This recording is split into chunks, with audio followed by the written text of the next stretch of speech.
এজন্য তাফসীরের মধ্যে আছে নফসে লাওয়ামা, যেই নফস মানুষকে গুনাহের কারণে তিরস্কার করে, যেই আত্মা, এবং নেক কাজের প্রতি উৎসাহিত করে। আমি নিজে তাফসীরে পড়ছি, হযরত হাসান বসরি রাহমাতুল্লাহ আলাইহি বলছে ওই নফসকে নফসে মুমিনা বলে। মুমিনের নফস অর্থাৎ একজন মুসলমান ইমানদারের নফস কমপক্ষে নফসে লাওয়ামা এটার নিচে নামতে নাই, এর উপরে উঠলে ভালো, এর থেকে নিচে নামতে নাই, যে গুনাহ হওয়ার পরেও তিরস্কার করে না, বিবেক জাগে না, অনুভূতিও জাগে না। এর থেকে নিচে নেমে গেলে এটা মুমিনের নফস না, ওই আত্মার মুমিনের আত্মা না। কোরআনুল কারীমের মধ্যে আছে, এই সূরাতে আছে, লা আমরুকা ইন্নাহুম লাফি সাকরাতিহিম ইয়ামাহুন। কওমে লূতের অপরাধের ব্যাপারে আল্লাহ তাআলা বলছেন যে বন্ধু, লা আমরুক, আপনার জিন্দেগীর কসম, ইন্নাহুম লাফি সাকরাতিহিম ইয়ামাহুন, তারা তাদের নেশায়, তারা তাদের মাতলামিতে ডুবে আছে, পুরা আকণ্ঠ ডুবে গেছে নেশায়, মাতলামিতে, যেটা নিয়ে সারা বাংলাদেশে তোলপাড় চলতেছে। এটাই বিষয়, সারা দেশ উথাল পাতাল, যেটা নিয়ে আগামী দিনের সমস্ত পরিকল্পনা।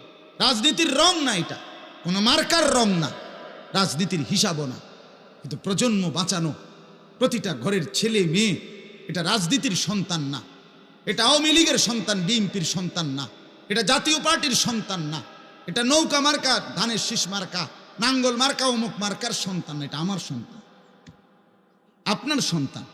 এটা তার নৈতিক অধিকার, আল্লাহ প্রদত্ত অধিকার।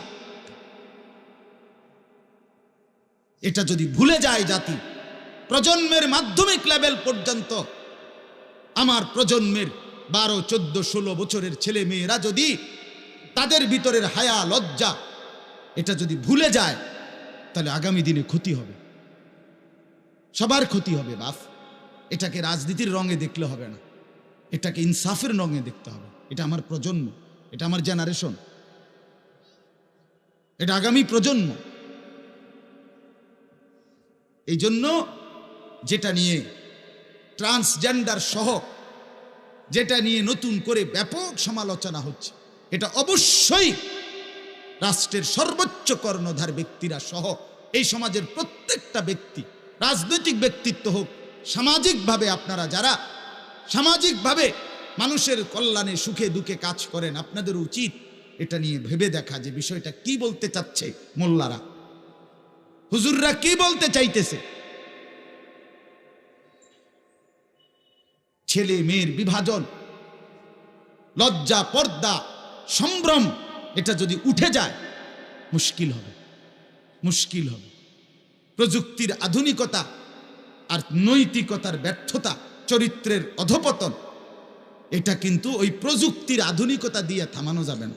মেশিন যদিও উন্নত, কিন্তু মানুষ যদি হয় অসভ্য, তাহলে উন্নত মেশিন দিয়ে লাভ হইত না।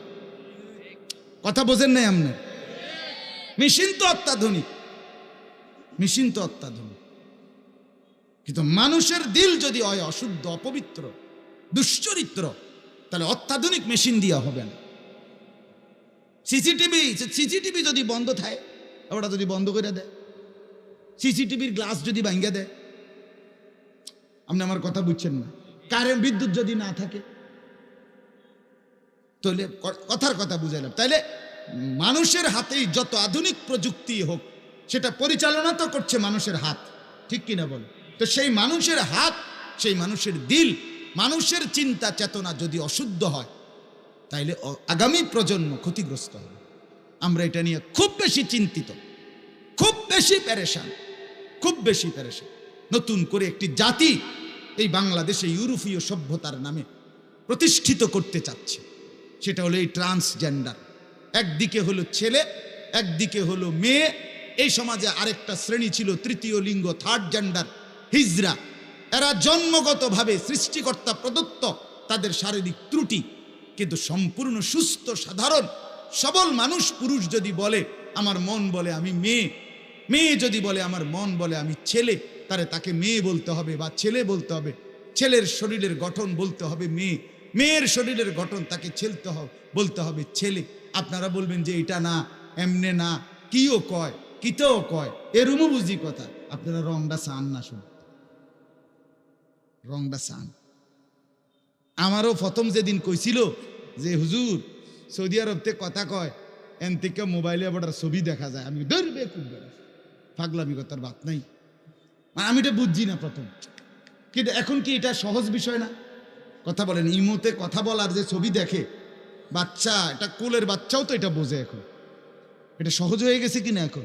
কোলের বাচ্চাও তো এখন এমনি কথা কইতে কয় না যে না আব্বুরে মোবাইলে দেখুন, ওই অমনি দেখে।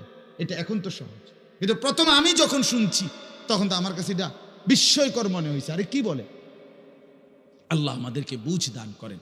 আমি অনুরোধ করছি আপনাদের প্রত্যেকের কাছে, আমরা প্রত্যেকেই বিষয়টাকে, আমাদের প্রজন্মকে, আমাদের জেনারেশনকে আমরা খেয়াল করতে হবে। কোরআনুল কারীমে স্পষ্ট আছে সূরা মারইয়ামের মধ্যে, ফাখালাফা মিন বাদিহিম খালফুন আদাউস সালাতা ওয়াত্তাবাউশ শাহাওয়াতি ফাসাউফা ইয়ালকাউনা গাইয়া। কোরআনের আয়াত, সূরা মারইয়ামের 59 নম্বর আয়াত। আল্লাহ তাআলা বলেন, প্রত্যেক যুগে তৈরি হতে থাকবে কিছু নিকৃষ্ট প্রজন্ম, অসভ্য জেনারেশন, অসভ্য বংশধর। তারা কারা? আল্লাহ বলছে যাদের দুইটা বৈশিষ্ট্য। নিকৃষ্ট জেনারেশন কারা? অসভ্য প্রজন্ম কারা? মন্দ প্রজন্ম কারা? আল্লাহ কোরআনে বলছে, এক, আদাউস সালাহ, যারা প্রতিনিয়ত নামাজ নষ্ট করে। কি নষ্ট করে বাপ? নামাজ, নামাজ নষ্ট করে। যারা তাদের নামাজ নষ্ট করে, আল্লাহ কোরআন স্পষ্ট বলছে তারা অসভ্য প্রজন্ম। আপনি বলবেন আপনার ছেলে শুদ্ধ কথা বলে, আঙ্কেল কেমন আছেন, কাইতিয়া যায় হুইতেলা, শুদ্ধের ছোটে ওটা কাইতিয়া যায়, মুতে খারাইয়া ওটা শুদ্ধ মারে। তুই শুদ্ধ কইলেই কি, আর শুদ্ধ না কইলেই কি বেটা, তুই মুত্তা ফানিলস না, তুই তো অসভ্য বেটা, তুই তো অসুস্থ বেটা। দুর্গন্ধ যার নাকে লাগে না, পেশাবের দুর্গন্ধ না, কথা বলেন না কেন? পেশাব এটা সুগন্ধ না দুর্গন্ধ? তো এটা প্যান্টে থাকার পর এরপরও যে যার নাকে পেশাবের দুর্গন্ধ লাগে না, এটা তো অসুস্থ, এটা প্রতিবন্ধী, এটা অপদার্থ বেটা। ইনসাফের কথা বলেন। দুইটা শব্দ ইংরেজি বলার নাম কি? ভদ্রতা, সভ্যতা? না না, আপাদ বস্তক, দিল, দিমাগ, আচরণ, উচ্চারণ, জবান, চেহারা, সুরত, কথাবার্তা, কাপড়, পোশাক, লেবাস, সব কিছুর মধ্যে আখলাক, সৌন্দর্য, এটা হলো উত্তমতা। পুরা জিন্দিগি, পুরা জিন্দিগি আল্লাহ আমাদেরকে বুঝ দান করেন। কোরআনে আল্লাহ বলছেন এটা অসভ্য প্রজন্ম, মন্দ প্রজন্ম, মন্দ জেনারেশন কারা? আদাউস সালাহ, যারা নামাজ নষ্ট করে। আর কারা? 2 নাম্বার হলো ওয়াত্তাবাউশ শাহাওয়াত, যারা প্রত্যেক কাজে নিজের মনের চাহিদাকেই অনুসরণ করে। আমার মনে যা চায়, জুতা কিনবেন কিনেন, 30টা দেখে একটা কিনেন। চুল কাটবেন কেমন আছে চারদিকে দেখেন, সেলুনের চারদিকে দেখেন, আপনি এটা চয়েস করেন। প্যান্ট কিনবেন দেখেন, একটা চয়েস করেন, আপনি চয়েস করেন। মানে আমার মনে যা চায়, আমার কাছে এটা ভাল লাগছে, ওর কাছে এটা ভাল লাগছে, আমার কাছে যা মনে চায়। ওয়াত্তাবাউশ শাহাওয়াত, মনের চাহিদার যে অনুসরণ করে। আল্লাহর কোরআন বাদ দাও, রাসূলের হাদিস আরে রাখো তো, সব কিছুতে হুজুরদেরকে টেনে এনো না। কিছু বেয়াদব এমন আছে না, এই বেটা সব কিছুতে ভদ্রলোক, কিছু সব কিছুতে হুজুরদেরকে টেনে এনেও না। সব কিছুতে, সব কথায় মিয়া, সব ব্যাপারে হুজুরদেরকে টাইনে আনবা না। কোরআন হাদিস সব কিছুতে আনবা না। আমার একদিন একজনে বলছে, ভদ্রলোক কাগজে লিখে দিছে, হুজুর এই এই কথা বলবেন না, এই বিতর্কিত কথা বলবেন না, রাজনৈতিক কথা বলবেন না, উস্কানিমূলক কথা বলবেন না, কিতা কিতা জানি 8-10টা লিখে দিছে উনি, মাহফিলের গুরুত্বপূর্ণ ব্যক্তি।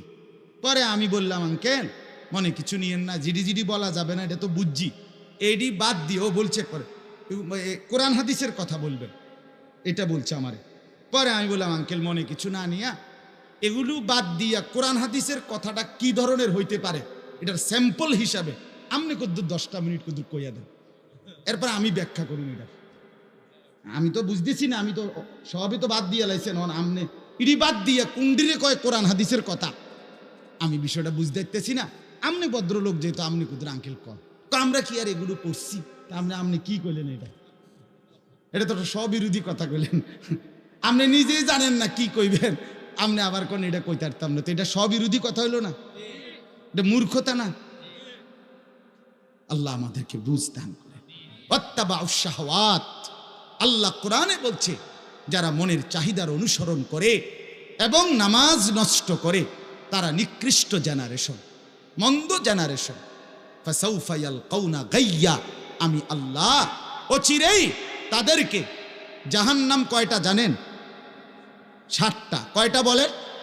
7টি জাহান্নামে যত আযাব আছে, এই সব জাহান্নামের সমস্ত আইটেমের আযাব, শাস্তির একটা একটা আইটেম, একটি গর্ত আছে জাহান্নামের মধ্যে, এই গর্তের নাম হলো গাই। গাই, এই গর্তের মধ্যে পুরা 7 জাহান্নামের সমস্ত আইটেমের আযাব এখানে এক গর্তের মধ্যে আছে।